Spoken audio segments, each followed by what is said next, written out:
Welcome to History and Politics Chat. My name is Heather Cox Richardson. I'm a professor of history, but I do not speak for my employer when I do these talks. All right, so there's my disclaimer. And hi, everybody. I'm back. You said you wanted to wing it today, and boy, am I going to wing it today, because I don't know about you, I'm tired. Um, that being said, I actually do have some real stuff to put on the table today, because I got the impression that people wouldn't mind to be entertained a little bit. So I think you'd like to hear about what's going on right now, and also maybe what happened in the past and what maybe we can learn from the past, which is normally what I would do on a Thursday. But you know what? Look, I mean, I just figured we're hanging out today. Oh, I thought you guys might actually like to know something secret that I've never told you before. So I have all those beautiful mugs that I use very deliberately. The only times I use them are when I do these talks, and that's deliberate. There's a reason I do that. But the truth is that when I write, I'm addicted to seltzer water, and I drink it out of a wine glass. So I figured I was going to let it all hang out today and actually go ahead and drink my drink of choice out of a wine glass, so you guys can all think that I'm sitting here swilling whatever you think I really swill. But I did kind of want to give a shout out here to people who are maybe uncomfortable hearing about all the alcohol people are talking about consuming. I do, in fact, plan to have wine with dinner tonight, but it's perfectly happy to be dealing with it's perfectly fine to be dealing today with exercise and healthy food and all of the things that you try to avoid in your normal life. So just a shout out there to people who might be having trouble with the whole emphasis that so many people are putting on alcohol and drugs today. I know that's not something you necessarily need to be hearing about. So I'm going to take a drink of water myself.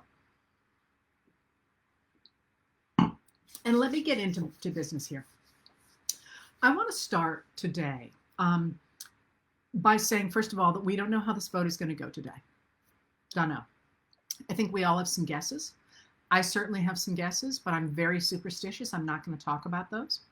But I do want to talk about what is not happening today, what is happening and what is not happening today.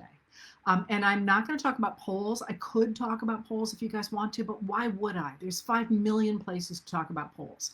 And as you know, what I like to study and what I care about is what I call the zeitgeist of the nation, what the nation feels like, and I read a lot, as you know, and I read in a number of places.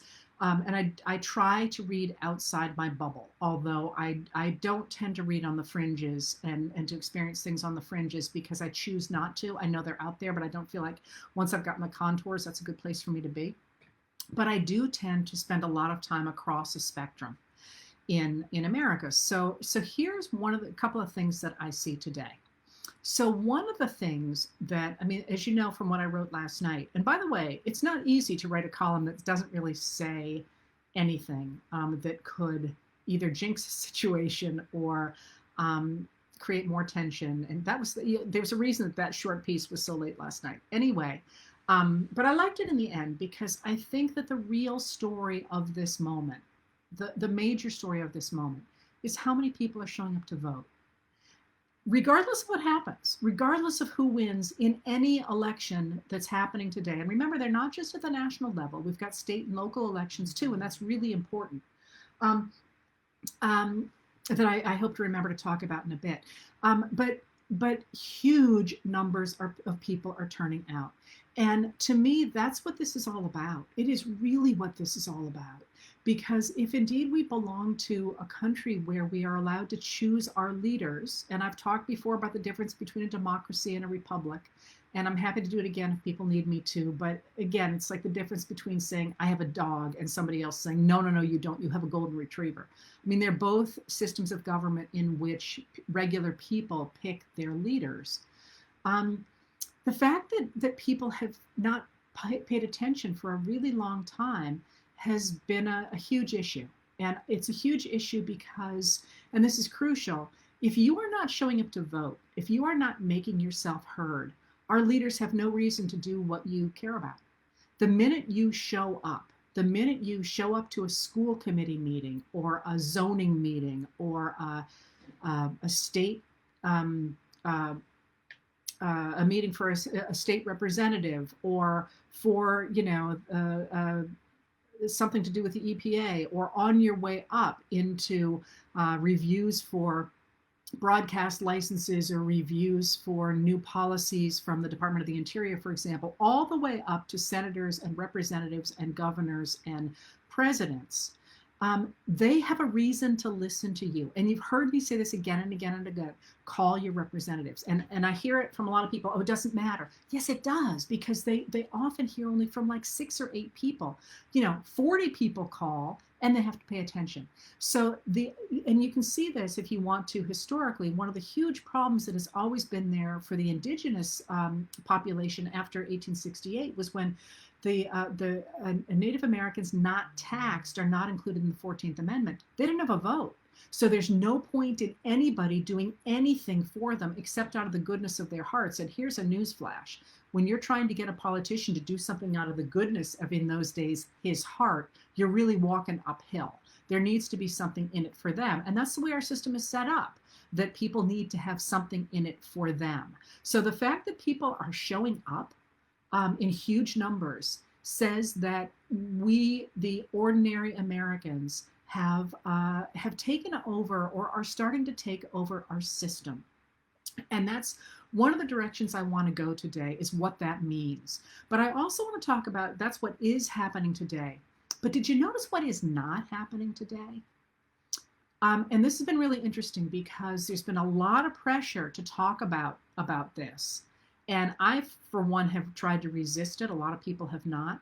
You know what's not happening today is, except in very limited places, we are not seeing armed thugs taking, and some, by the way, somebody said, pointed out that word can be associated with people of color. And obviously I don't mean it that way. When I use it in that sense, I think of it as an attempt to not use the word militia, which makes things sound official. These guys showing up at polls with guns, they are not militias. They are domestic terrorists.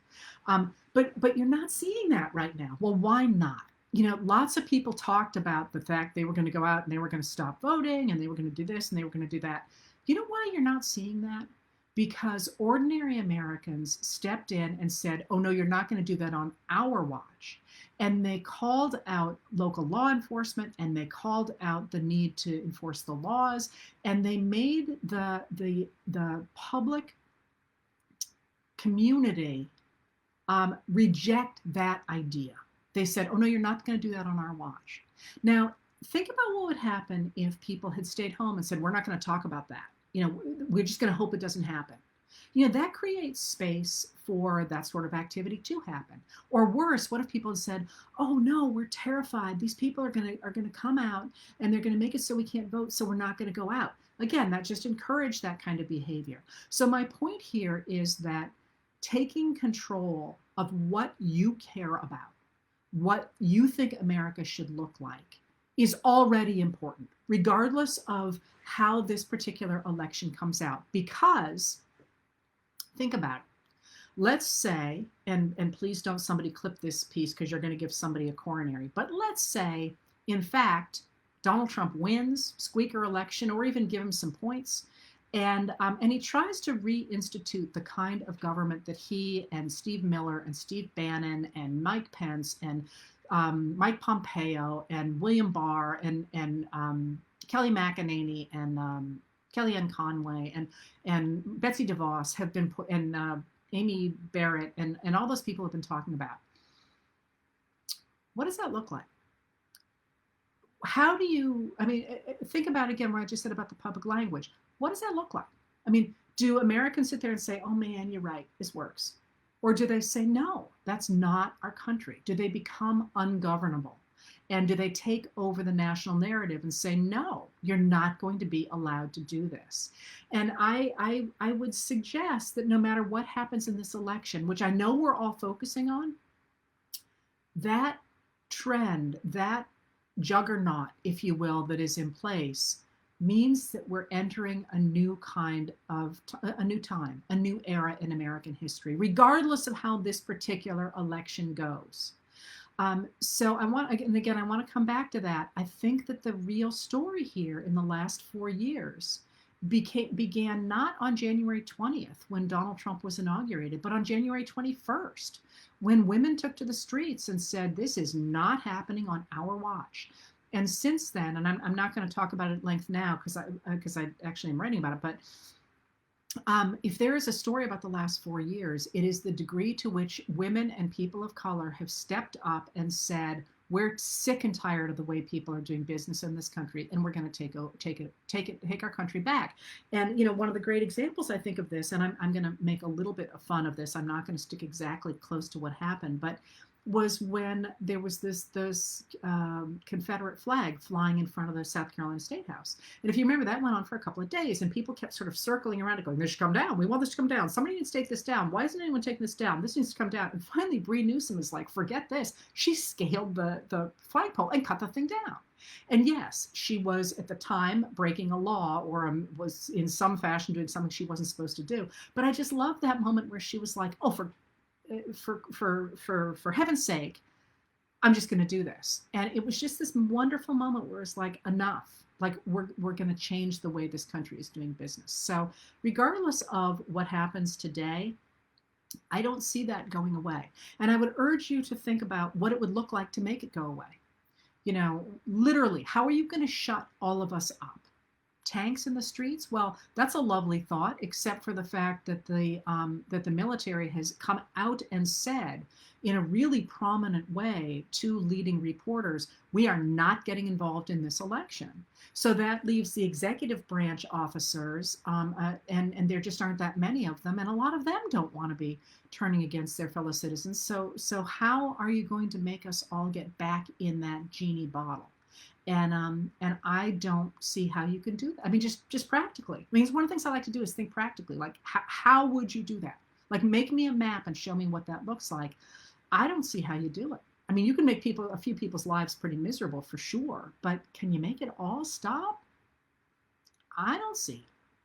All right, so let me talk then about I'm sorry, I'm seeing some stuff here. Yes, there have been robocalls saying that people shouldn't turn out to vote. Yes, there have been armed people showing up at certain polls, not firing their guns, but carrying them. The police stopped that instantly. Yes, there has been attempts at voter suppression. They have not been systemic the way there was fear that they would be. And that's the first thing to think about. And then now the next question is, how much damage could people do in 4 years? Lots. And that's what I wanted to talk about next. I don't, obviously, I think this is an important election. I'm trying to downplay it a little bit because we have no more control over it. If you have voted, there's not a lot you can do in terms of what your country people are doing right now, except to get out the vote and all the things you're already doing.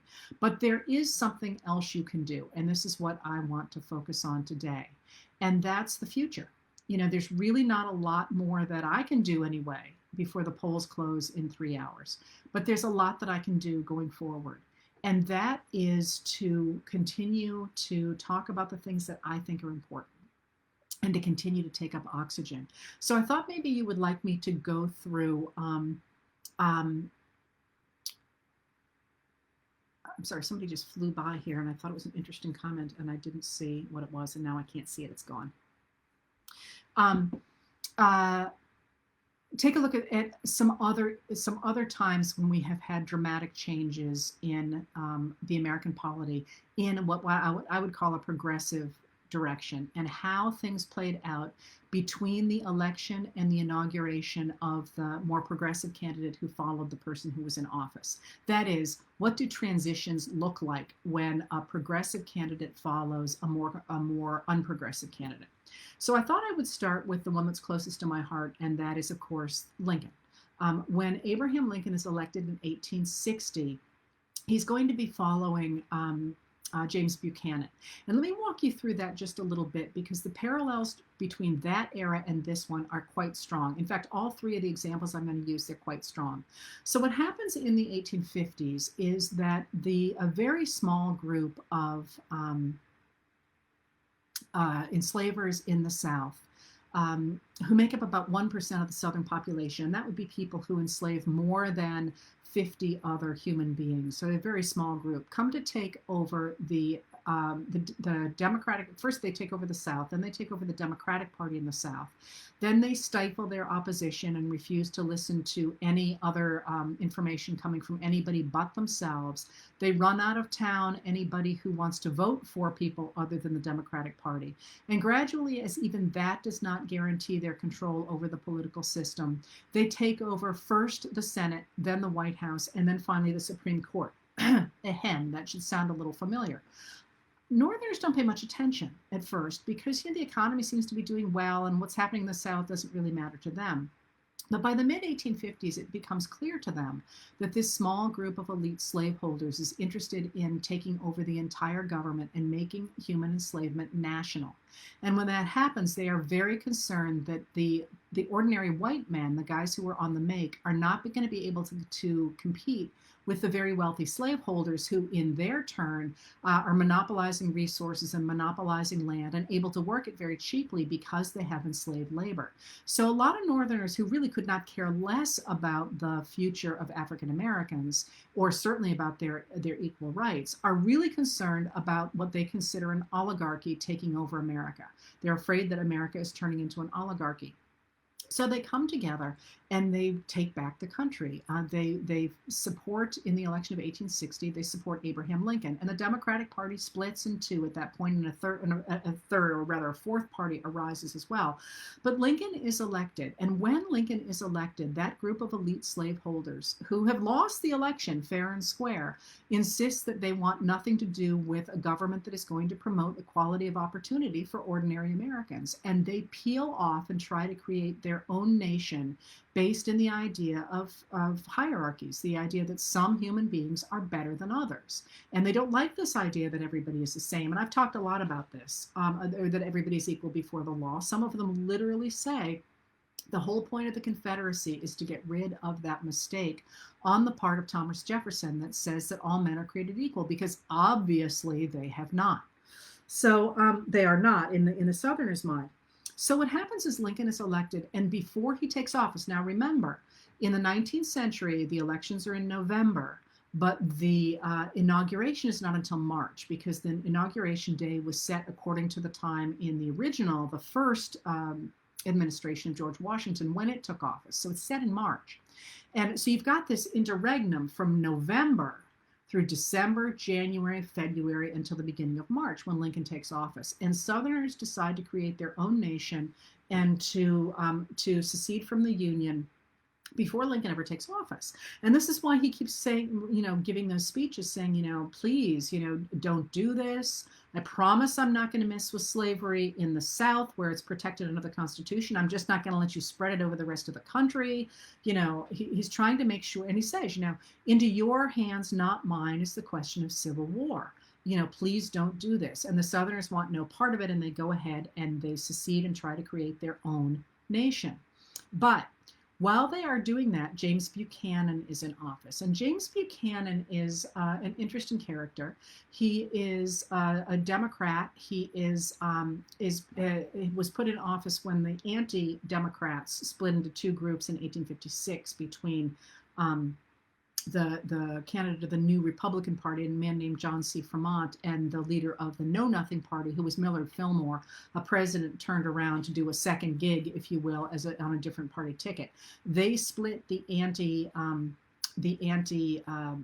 slavery the votes, so James Buchanan gets elected. And Buchanan was elected with the idea that he would, in fact, stop the slave power. He had been out of the country as a minister in England a foreign minister in England during the years of the 1850s, so people didn't really know who he was, and they thought that he would calm the sectional troubles. And of course, he was actually right in the pocket of the slave owners, not least because his domestic partner was a Southern senator, which is an interesting thing as well. That we have people talk about disabilities in America and gay rights and other different kinds of rights that people have claimed in our history. And we have, of course, had a disabled president, FDR, I'll be talking about in a minute, and we have had a president who, by modern day standards, is not necessarily identified as being gay because he didn't share the cultural identity of a gay person, but he certainly had a male domestic partner. Although they didn't call it that in those days, believe me. Anyway, so that was an aside. But so Buchanan is faced with the fact he's a lame duck. And a lame duck, by the way, is the period between the election and the inauguration. It's not the last year of somebody's term. The lame duck is literally after an election, somebody has been replaced, but there's this period of this interregnum, if you will. And Buchanan is faced with the fact that the country is tearing itself apart.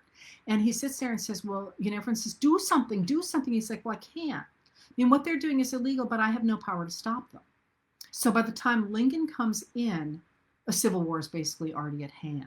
So in that 4 months, and this is why Buchanan has always been at the very bottom of the presidential charts, he essentially has permitted the country to tear itself apart because he says, can't do anything about it. So Lincoln inherits this incredible mess when he takes over. And of course, we associate that war with Lincoln, but had Buchanan stepped in earlier and said, for example, that Robert E. Lee could not go lead the forces in Virginia, or the states could not do what they were doing, Lincoln would not have had that problem to inherit.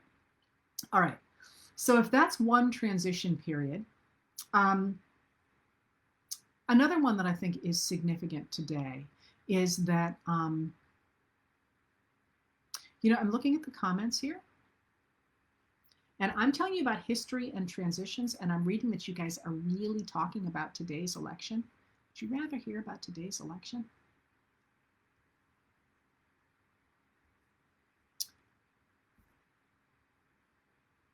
Turnouts, thank you. I will watch the comments over here, because if you would rather hear about, oh, well, there you go. Ruth is interested in Buchanan.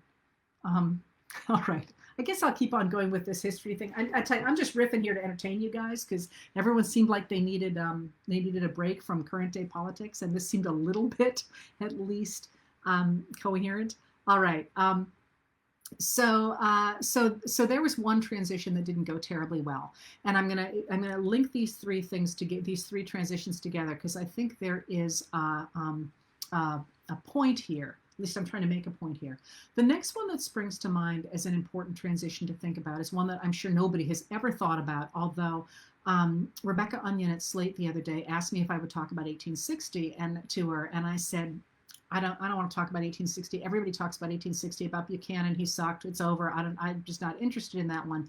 The one you want to hear about is 1892. And so she's just run that story in Slate within the last couple of days, because the election of 1892 has really interesting parallels for today as well.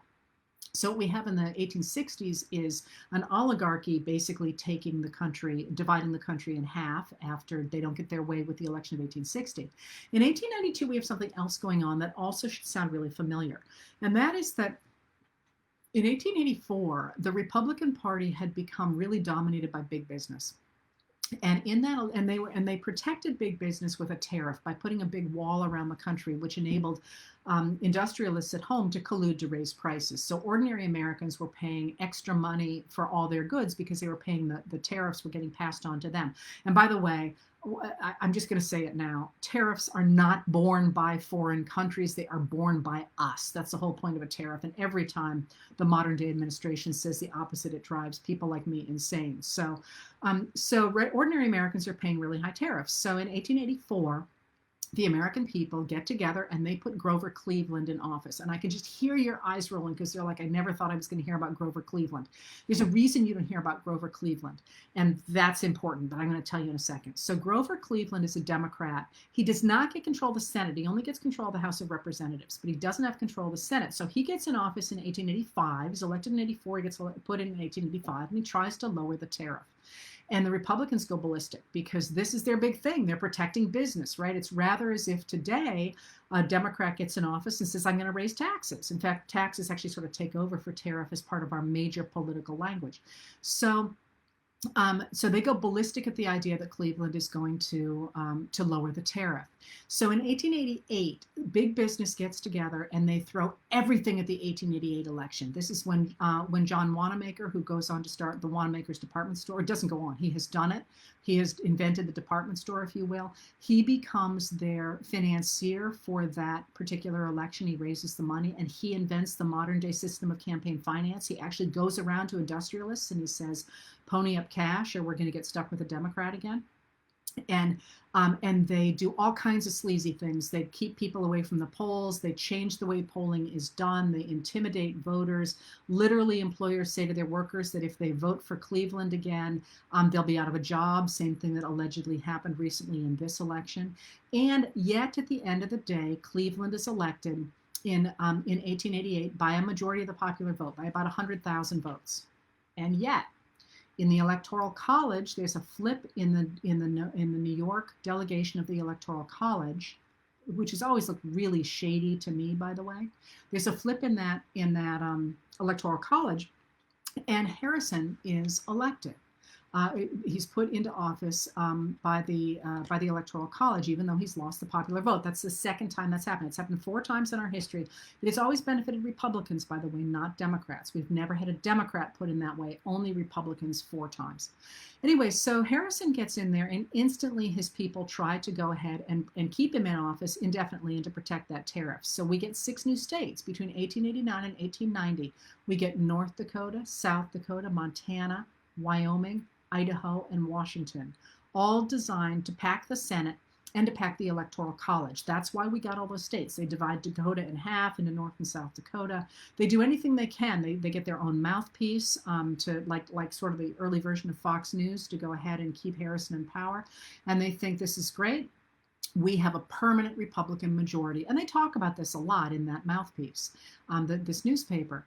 And yet, despite that, in the election of they go ahead in 1890 and they actually raise the tariff. They say they're going to reform it, but they raise the tariff.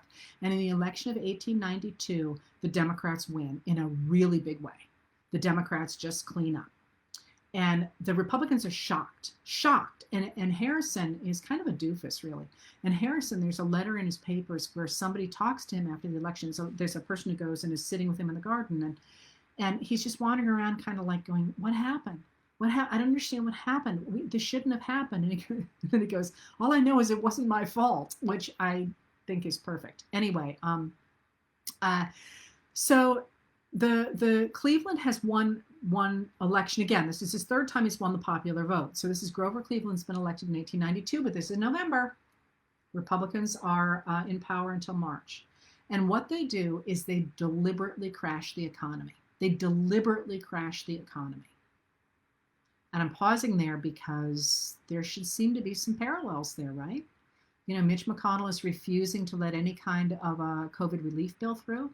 I am extraordinarily concerned, obviously, about the economy, but also about the fact the administration seems to be doing nothing to stop the spread of this deadly disease, which is spiking all over the country. I mean, it is horrific. And of course, that impacts the economy. And it's a little hard to imagine if something doesn't happen in the next 4 months, that if in fact Joe Biden wins, he's not going to be facing an absolute catastrophe. I mean, we're already in a catastrophe. And the fact that we could be looking at 4 months of this before he can take over and start fixing things is a really terrifying thought. So what happens is in 1892, 1893, is that the Republicans deliberately run, in the administration, deliberately run the Treasury out of money.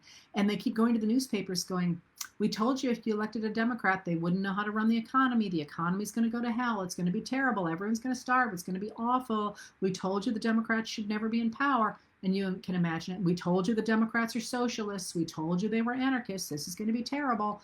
And it works. And they even say, all we got to do is keep this country afloat for 10 more days. And they don't quite make, until March 4th. And they don't quite make it because the economy collapses 10 days before Cleveland takes over. So again, most of you know from your textbooks that Cleveland oversaw the Panic of 1893.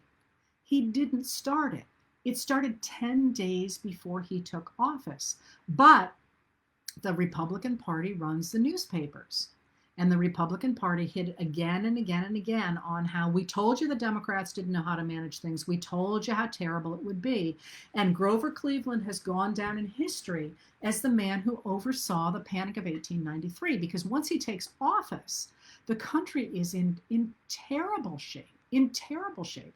And he's panicked. He doesn't know what to do. They don't understand Keynesian economics. And so what he does is, rather than lowering the tariff like he had promised and doing what the Democrats had elected him to do, he tries to calm Wall Street, and that splits his party. And so then everybody's mad at him.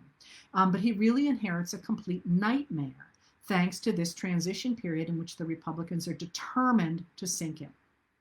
All right, so that is a second transition period in which the domination of the language means that in both cases, people who were interested in concentrating wealth upward, in creating an oligarchy, if you will, sabotaged the progressive candidate coming in. One is a Democratic administration savaging a Republican. One is a Republican administration savaging a Democrat. In both cases, it's places where an oligarchy that has dominated the country, the people have voted that group out and have replaced them with a much more progressive candidate, and that oligarchy has managed to sink the incoming administration. All right, I'm going to give you one more that worked, and this is FDR. So what happens in the election of 1932 is that Herbert Hoover is elected in 1820. I'm sorry, I'm going to keep saying 18, and I mean 19 this time around, of course. Herbert Hoover is elected in 1928 with quite a large majority of the vote, because during the 1920s, the Republican Party once again has wed itself to big business, which, by the way, it doesn't always. Nowadays we think of the Republican Party as the party of big business for many reasons, but I've written a book on it. The party is traditionally actually for the little guy. It's very much on a pendulum, that party is. The Democrats are quite different. They've got their own patterns, but it's not this pendulum thing that the Republicans do. So I'm picking right now the moments in which these last two instances in which Republicans are the party of big business. Obviously, during Lincoln's administration, they're the opposite. But in the 1920s, the Republican Party had really wedded itself to big business. And they had done so ideologically, and again, in the days before we really understood a modern economy, with the idea that the way you kept America growing and healthy was essentially to make sure there were no boundaries between government and business, that you actually wedded business to government.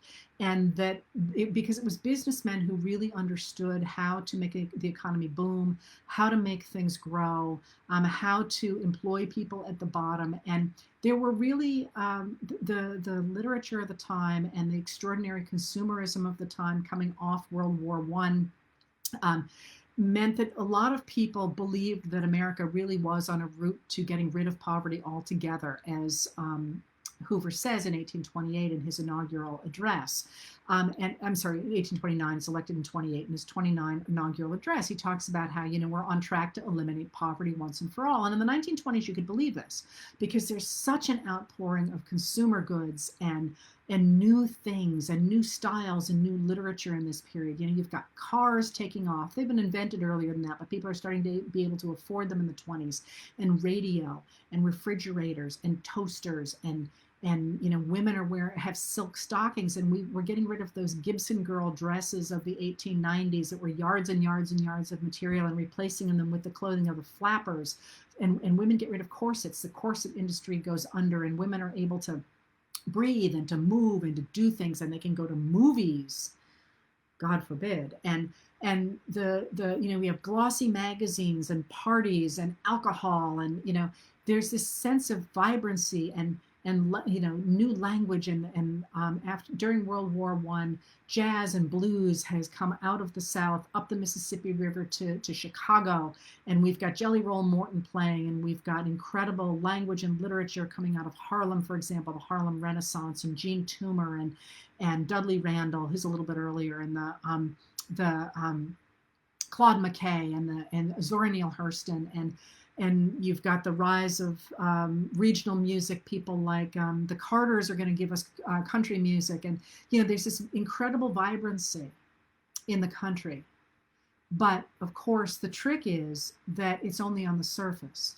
That incredible economic boom or apparent economic boom is only for the people to whom it actually benefits, and those tend to be people in urban areas, the people who are lionized by those new glossy magazines, but who in fact do not represent people of color or farmers or workers or immigrants or all the people who are not touched by that new kind of economy. But the Republican Party has wedded itself to that, and they really believe that the way you make America great, if you will, is to focus on business. And this is when we get that phenomenal description of Jesus as the leader of a corporation who takes 12 obscure men and makes them into the most powerful corporation in the world, as the book The Man Nobody Knows talks about. A book that you unfortunately can't get online. You could buy a copy of it, but it might be in your library if you want to see it. It's an interesting book. Anyway, so what happens is that, of course, there is this in 1928, this juggernaut to keep this system in power, even though a lot of people recognize that this is a really ugly time. And this is when we get the rise of the second rise of the KKK and the 1924 Immigration Act that starts to limit immigration by quota, by nations. By the way, it doesn't include Mexico in that because that border is largely open in the 1920s, which someday I will talk about. We get Sacco and Vanzetti being executed, and we get poetry from people like John Dos Passos about, they have clubbed us off the streets, as he says. There's no longer room for a multiplicity of faces and ideas and languages in America. It has all become this world of Babbitts, as Sinclair Lewis wrote about in that period. And then in October of 1929, the bottom falls out of it all. And with that, we get a real sea change in America when in 1828, I'm sorry, I keep doing that, 1928, Americans support Herbert Hoover. By 1932, they have so thoroughly turned against him that they turn to Franklin Delano Roosevelt, a Democrat, who offers a new kind of government, a government that does not simply support big business and leave everybody else to their own devices, with the recognition that that kind of a government always concentrates money upward. So Franklin Delano Roosevelt goes into office offering a new kind of government, a new kind of ideology for the way government should work. And it's new for his time, by the way. It is not newly conceived by him. He draws strongly on the ideology of his cousin Theodore Roosevelt, a Republican from earlier in the century, and from Abraham Lincoln as well. Theodore Roosevelt reaches back to Abraham Lincoln quite deliberately, and so FDR is reaching back. FDR is reaching back to Teddy Roosevelt and to Lincoln. And so he uses the government, he conceives of the government as having an important role in the economy to regulate business so that it can't go running amok the way it did in the 1920s. It can't abuse its workers, because what happens in the 20s is actually there's phenomenal economic growth, but all of it goes to the people at the top.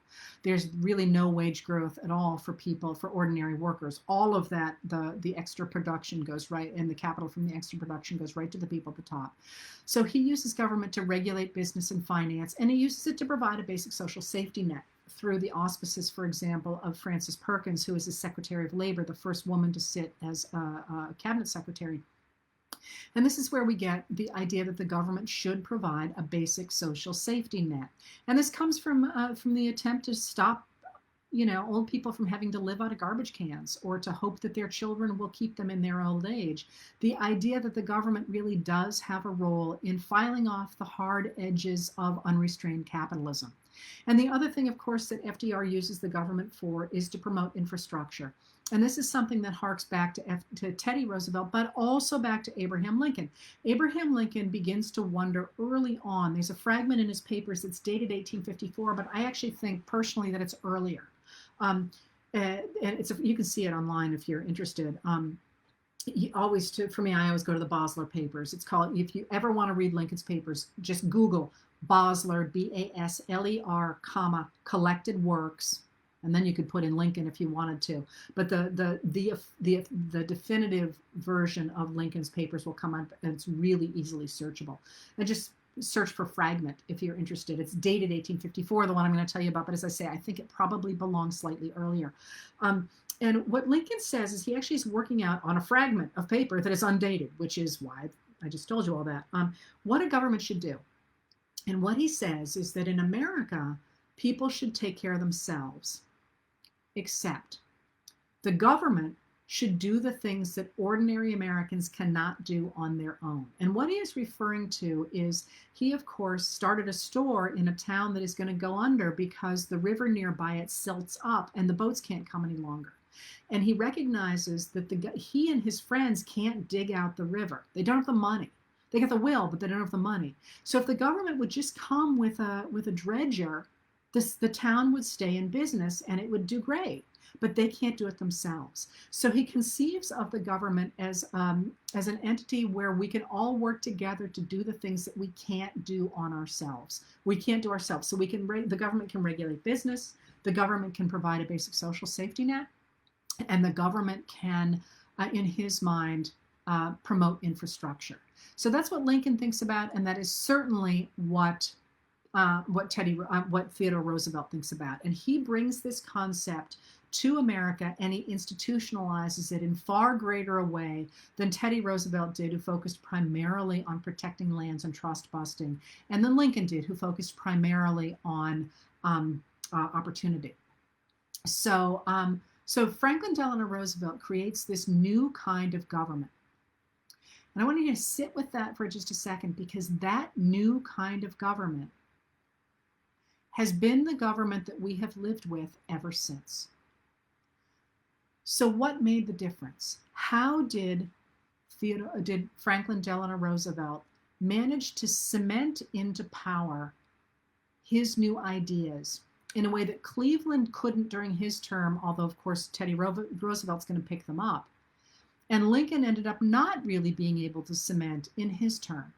He ends up fighting the war, and then his ideas after the war really get about equality for all really go down the crapper after about 1871, which is itself an interesting story that I've told before and will again someday.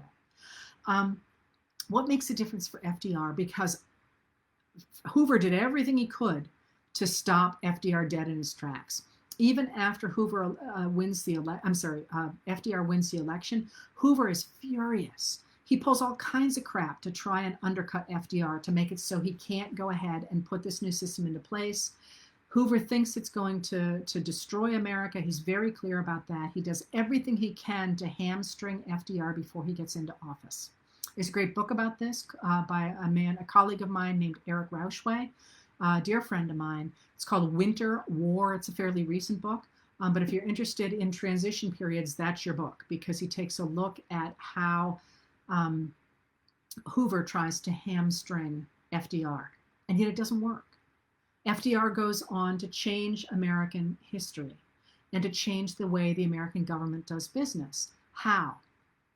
FDR retained the voices and the support of the people who elected him. And mind you, he was not in many ways a popular guy. I don't want to make him out to be any kind of hero. And frankly, the way he talked in 1928, the way FDR talked, in 1932, I'm not at all sure I would have voted for him. I ended up liking him very much in history, but he scared me. The way he talks in 1932, he scares me. He talks about taking on enormous power to fight a war on poverty at a time when fascists are rising in Europe and in Japan, although they're going to be called something slightly different there. And I would have been terrified of him. So I'm not going to say he's uncontroversial, but how does he do it? He does it because he retains the support of the American people, who continue to participate in their government and to say what they want. So even when there is an enormous pushback from the Hooverites who hate FDR, hate him, and the people who take over from Hoover in that hatred, led by the 1940s by Robert Taft, mid-1930s by Robert Taft, who's a senator from Ohio, William Howard Taft's son.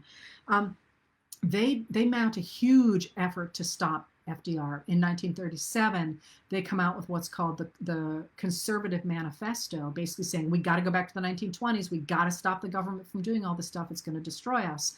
FDR manages to put his system in place, and for it to become popular enough between that and World War II. I don't want to denigrate World War II as being part of that system, because World War II gets everybody behind it. Even if you weren't paying much attention to politics, you're certainly paying attention to that war. And it includes women, including my mother, by the way, who was a WAC. It includes women and people of color from all walks of life. And I always like to point out the statistic that our indigenous population volunteers to fight in wartime at much higher levels percentage-wise than any other group in America. And it includes Chicano Americans, and of course African Americans and Asian Americans and Japanese Americans. Despite the fact being interned, many of them fight for America or work for America in the fields. Everybody gets behind that effort. And when they come to the other side of it, America's a multicultural nation, not legally yet. That's what we're fighting about right now, again, not legally yet, because the New Deal had gotten passed through Congress with the support of Southern Democrats, who were virulent racists, and Western Republicans, who were also virulent racists. So it didn't make a lot of inroads on racial grounds. But that's when the Supreme Court stepped in. Eisenhower, when he's elected in 1952, goes ahead and puts Republicans into the Supreme Court. And as I say, Earl Warren, who's a former Republican governor of California, and after him, Warren Burger, who's appointed by Nixon. They reach back through the 14th Amendment, Lincoln's 14th Amendment. It's actually after Lincoln. It's the Republicans. Congress writes it in 1866, and it's ratified by the states in 1868. But they reach back through that and they pull forward the first 10 amendments to the Constitution and say the states have to live by the Bill of Rights, as well as the federal government having to live by it. And that's how we get the civil rights legislation of Brown versus Board of Education in 1954, and of all the other civil rights legislation that now is under attack by the current originalist court. And they are originalists because they want to wipe all that out, all that jurisprudence from the 1950s, 1960s, and 1970s that established a federal rule of civil rights around this country. So what happened was FDR managed to change the way people thought about the government. They managed to change the way we talked about the government. And such a powerful message was that Eisenhower, who is a Republican, picks that up. And Eisenhower doesn't defend the New Deal, as Franklin Delano Roosevelt called his system. He simply calls it the middle way. And it's very similar, with the exception of the fact that Eisenhower does put an emphasis on civil rights. And he does so partly out of morality, but he does so also for political reasons. He recognizes that authoritarian governments are using our racial hierarchies in America to denigrate democracy. Because at the end of the day, what FDR is doing and what Eisenhower is doing is they are defending the concept of American democracy. And they are saying you cannot have democracy unless all Americans have a say in their government. And they manage to keep that front and center, and they welcome other voices into the fray with them.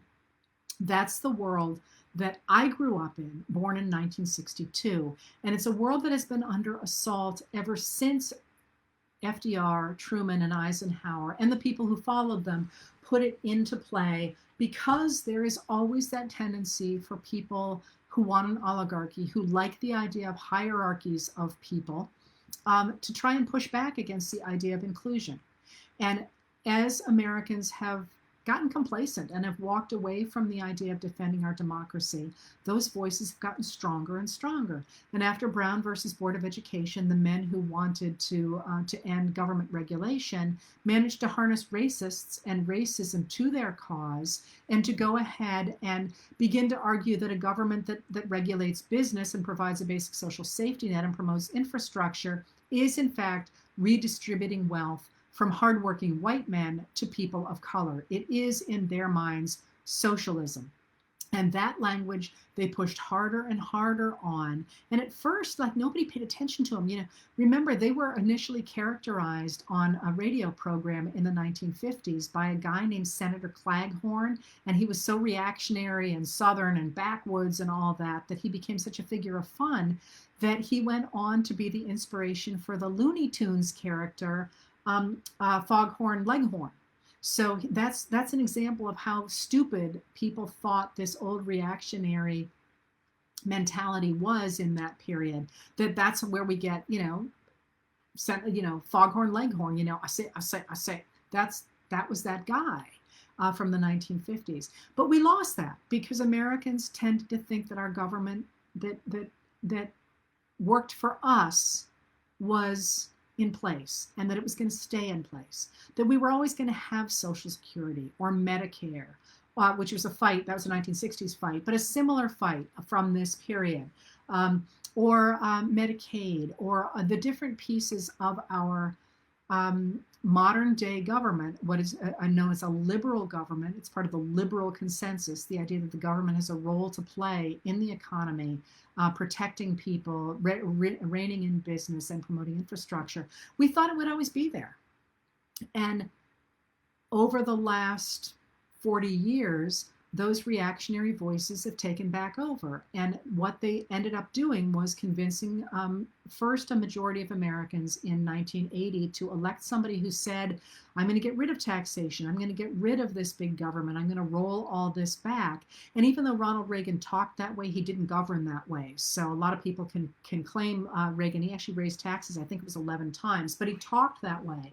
And as that reactionary branch got more and more power under Reagan, then not under George H.W. Bush. He was much more of a moderate, although he did have to deal with Reagan's tax cuts from 1981 and 1986, which began the process of moving money back upward again. With that reactionary element gaining power, and then of course really taking off in the 1990s under Newt Gingrich, we finally got this world we're in now, where we have a president, at least tonight, who is deliberately gutting our government, getting rid of our protections, our workers' protections, the protections of our public lands, the protections of our water and our air, trying to get rid of our basic social safety net. He has said that he plans to get rid of Social Security, and obviously they will be in court a week from today.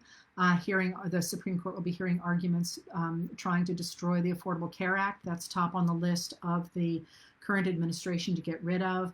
And obviously they are privatizing our infrastructure with the idea that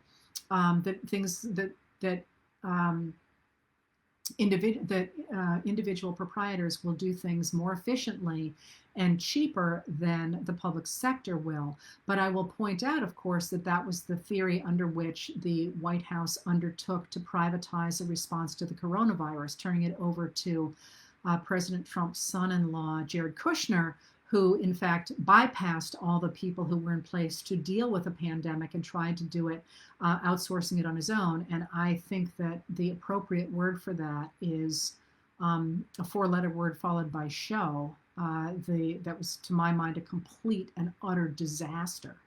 So the idea of privatizing all of our public infrastructure, I think, has been shown quite poignantly to be a disaster. Personally, anyway, that's what I think. So where we are right now is in this moment where we are once again looking at these two ways of looking at government. Should the government simply protect property and defend us overseas and urge private enterprise to run the country because we really believe that private enterprise knows best how to run the country, and the rest of us should do what they say? Or do we believe that the country works best when you empower ordinary Americans, when you let them make decisions about how they're going to spend their lives and making sure that they are not forced to work, in jobs that don't enable them to live and that endanger their health, and that we want to have a basic social safety net to help people out when they need it, and a strong educational system, and that we want infrastructure so that people have access to roads and to public transportation and to the internet and to the things that, as Lincoln said, we can't do on our own. We're at that moment. And as I say, if you look at American history, in these moments, ordinary people have always prevailed. Now, maybe it won't be this election, but it is going to happen unless all of a sudden our history dramatically changes. Could it? Maybe. But I have faith that it won't. Somebody asked why I always have faith in democracy. Because whenever push comes to shove, as a friend of mine says, Americans are just too ornery to do what other people tell them to do. And this is, to me, one of those moments. Is it going to be tonight? I don't know. But it's going to happen. If it's not tonight, maybe it's next year, maybe it's 2 years, maybe it's 4 years, but it is going to happen. But now here's what I want to end with. How do we make sure it really works this time? Why might this time be different than the 1860s or the 1890s or the 1940s, 1950s? And the difference is this. For the first time in our history, people of color and women have the right to vote, and they are voting independently. Beginning in 1980, women began to break away from voting aligned with their husbands, which they had until then, and it started what we know as the gender gap, and women vote heavily in favor of Democratic candidates rather than Republican candidates. People of color also have their votes protected for now, although of course they have been under extraordinary assault since 1986. This is not something new. One of the things that, if in fact tonight is successful for the Democrats, that they're going to need to do is stop gerrymandering and stop voter suppression. Those are all things that are on the table. But if in fact this moment is a big change, how do you stop from us simply becoming complacent again and letting the reactionary elements take over again, as they have done repeatedly in American history? And the answer to that, I'm going to come back to where I started. Controlling the narrative, staying involved, recognizing that this is not going to be easy. I promise you that, I have great ideas for fixing the country. And I promise you that on my best day, maybe 60% of them are the right ideas. But I do believe in the fact that we could all get together and solve them together. And I'm not going to get my way, and neither are you, 100%. But just because it's not your idea doesn't mean it's not good. And that's one of the things that's going to be really important to remember, because so much of our political history of late has been extremist. And I don't mean necessarily extremist decisions, but more, although that too, but rather if it's not my way, then I don't want to have any part of it. And that's not the way you move forward in a democracy. You get your pieces. You get a little bit here. You maybe have to give up on this bill so you can have that bill. That's how things work. And that's one of the things, by the way, that Joe Biden is brilliant at.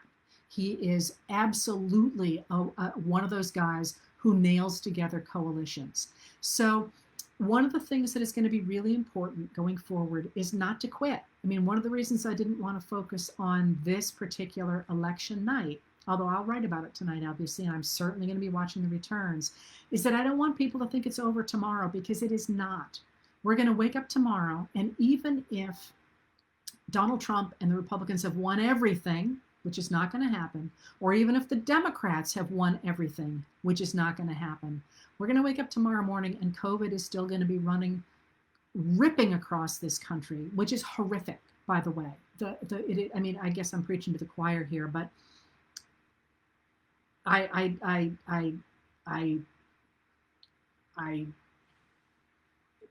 if you think about the fact that, never mind, you know how bad it is. The economy is still going to be crashing. It's going to be in terrible shape.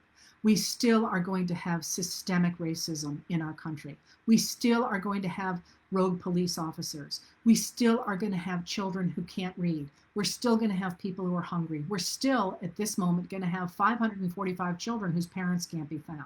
We're still going to have the fact that we have walked away from our international obligations and we need to repair that. We still are going to have a crisis in higher education. We still are going to have the fact we don't have a healthcare system in this country. We still are going to have infrastructure that's rotting. We're still going to have all that stuff happening.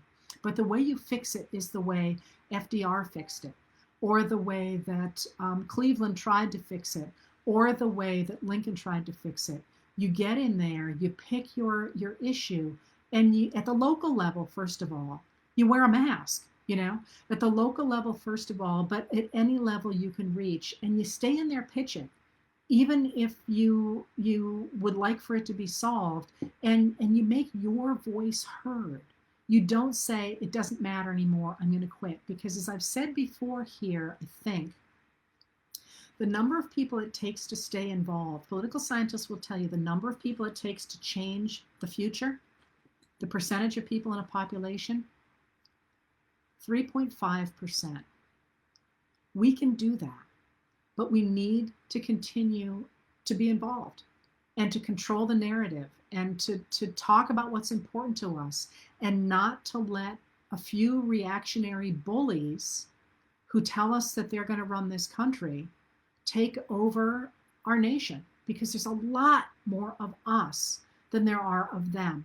But again, I guess the place to leave today, I see I'm at 5:02 and I don't want to exhaust you all, is to recognize that a lot of this is about who we are, not only as a people, but as individuals. Like, I've gotten to know a bunch of you guys over the last 14, 15 months that I've been doing this. People are cool, and I don't just mean the people, the senators and the people at the top of our political system, or our journalists, or our entertainment professionals. I mean, the ceramic artists that are out there, and the people who take pictures of bugs, and the teachers and the nurses and the welders and the bus drivers.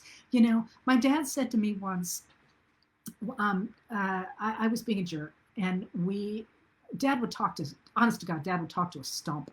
And I was not like that in those days. I think I am more now. But Dad ran a magazine, and we went to somebody's house, and we live in Maine, and we went to somebody's house, and they were, I'm sure now that I'm older, they were significantly below the poverty line. There wasn't running water, and there was it smelled bad, and there were piles of stuff everywhere. And Dad and this guy had gotten a prize fish, and Dad and this guy talked about this stupid fish for a seriously long amount of time.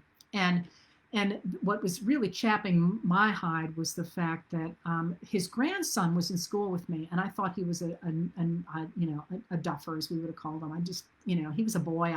We were probably in fourth grade, and I didn't want to talk to a boy for that long, and we left, and Dad, and I started to complain. We got in the car, and I started to complain about getting stuck in that house for all that time, hearing about a fish, when I had to talk to Steve. And Dad did not get angry often, and he didn't really get angry at me, I guess, but Dad said, don't ever make the mistake of thinking that you're better than anybody else, or that anybody else doesn't have something to teach you. Because the minute you do that, you have checked out of life, and you have checked out of what it means to be part of a human community. And the day that you think that there's anybody in this world who doesn't have something to teach you, who maybe can't do something better than you can, the minute you stop listening to what other people think and realizing that together you can move forward, is the minute that you might as well just stop living. And I guess that's sort of what I'm thinking now about where we are. We're in this moment when we all get to take it back and to listen to each other, and not to be divided by politicians who tell us that we should hate each other and that we're socialists or communists or whatever, but that we actually have a chance, if not starting in January of 2021, sometime in the next several years, to start rebuilding this country. And I don't think that's a bad thing. I think it's incredibly exciting. If I have one regret about all this, it's that I'm on the older end.